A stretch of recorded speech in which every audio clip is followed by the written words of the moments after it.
Hello, dear viewers. Welcome to Learn Skills TI Square. Teach, Innovate, and Inspire. Now, your email ID learnskillsforyou@gmail.com and mobile number plus 917893939511.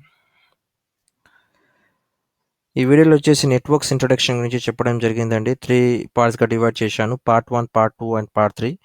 Part 1 and part 3 వేరే videos నా యొక్క వేరే videos మీరు నా యొక్క channel learn skills for you basic networking in తెలుగులో చూడొచ్చండి.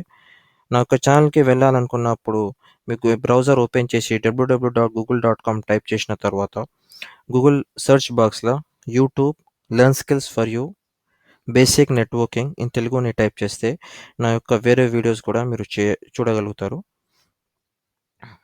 దీంట్లో వచ్చేసి నెట్వర్క్స్ మోడల్స్ గురించి చెప్పడం జరిగింది. నెట్వర్క్స్ మోడల్స్ వచ్చేసి 2 types basically peer to peer and domain client model. ఈ పీర్ టు పీర్ అనేది ఎక్స్ప్లెయిన్ చేయడానికి ఒక చిన్న ఎగ్జాంపుల్ తీసుకున్నాను. System 1, system 2 and system 3 these 3 systems connected together and ఈ సిస్టమ్ హ్యాస్ ఈక్వల్ అథారిటీగా యాజ్ ఎగ్జాంపుల్గా చూపెట్టాను. అంటే నా దగ్గర 3 సిస్టమ్ ఇప్పుడు నేను నా ఒక స్మాల్ కంపెనీ, స్మాల్ ఆర్గనైజేషన్ అనుకోండి.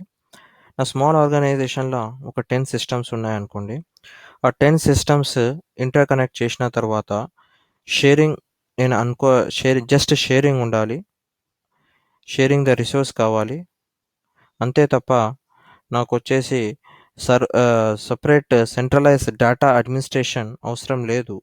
జస్ట్ వచ్చేసి నాకు షేరింగ్ జరిగితే సరిపోతుంది అనుకున్నప్పుడు నేను పీర్ టు పీర్ మోడల్ని చూస్ చేసుకోవచ్చండి. ఈ పీర్ టు పీర్ మోడల్లో ప్రతి సిస్టమ్ వచ్చేసి క్లయింటే ఇక్కడ.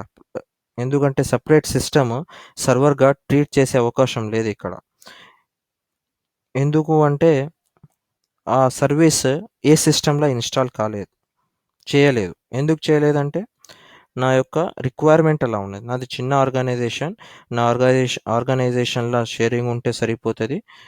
నాకు వచ్చేసి సెంట్రలైజ్డ్ డేటా అడ్మినిస్ట్రేషన్ అవసరం లేదు. సెంట్రలైజ్డ్ డేటా అడ్మినిస్ట్రేషన్ అంటే ఒక సిస్టంలోనే నేను యూజర్స్ క్రియేట్ చేస్తాను.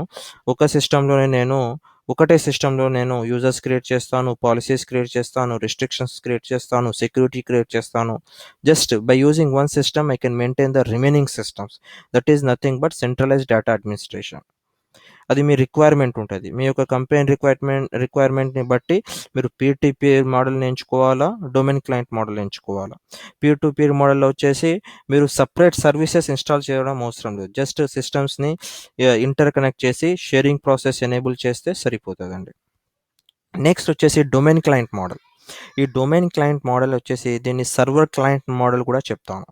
నా ఇప్పుడు రిక్వైర్మెంట్ ఎలా ఉన్నదంటే నేను ఒక ఆర్గనైజేషన్లో వర్క్ చేస్తున్నాను. ఫర్ ఎగ్జాంపుల్ ఆ ఆర్గనైజేషన్ యొక్క రిక్వైర్మెంట్ ఏంటంటే సిస్టమ్కి షేరింగ్ ఉండాలి, ప్లస్ సెంట్రలైజ్డ్ డేటా అడ్మినిస్ట్రేషన్ ఉండాలి. అంటే ఒక సిస్టమ్ ద్వారా నేను యూజర్స్ని క్రియేట్ చేయగలగాలి, ఒక సిస్టమ్ ద్వారా నేను సెక్యూరిటీస్ని ఎనేబుల్ చేయగలగాలి. అటువంటి రిక్వైర్మెంట్ ఉన్నప్పుడు నేను డొమైన్ క్లయింట్ మోడల్ని చూస్ చేసుకోవచ్చండి.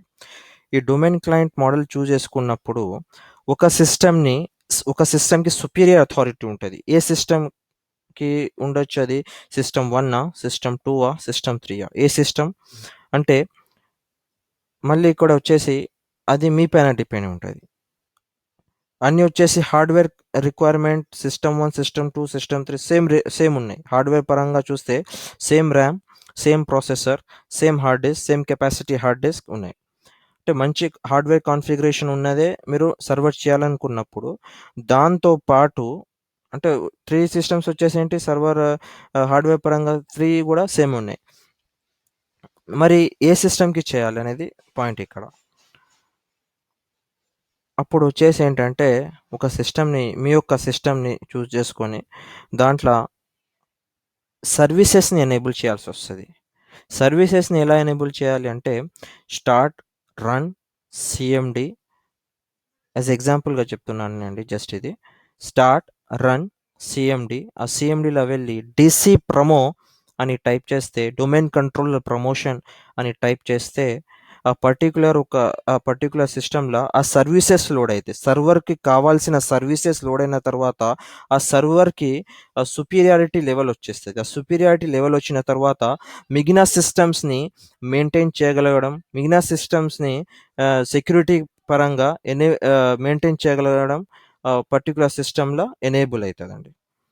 అంటే డొమైన్ క్లయింట్ మోడల్గా one system is treated as a superior authority, and this server system, here I am considering as system 3 as server system. Okay, ఈ పర్టికులర్ సిస్టమ్ని సర్వర్గా నేను కన్సిడర్ చేస్తున్నాను. ఈ సర్వర్ సిస్టమ్ అనేది వేరే క్లయింట్ సిస్టమ్స్కి సర్వీసెస్ ఆఫర్ చేస్తుందండి. Thank you. If you do like, subscribe to my channel and share it.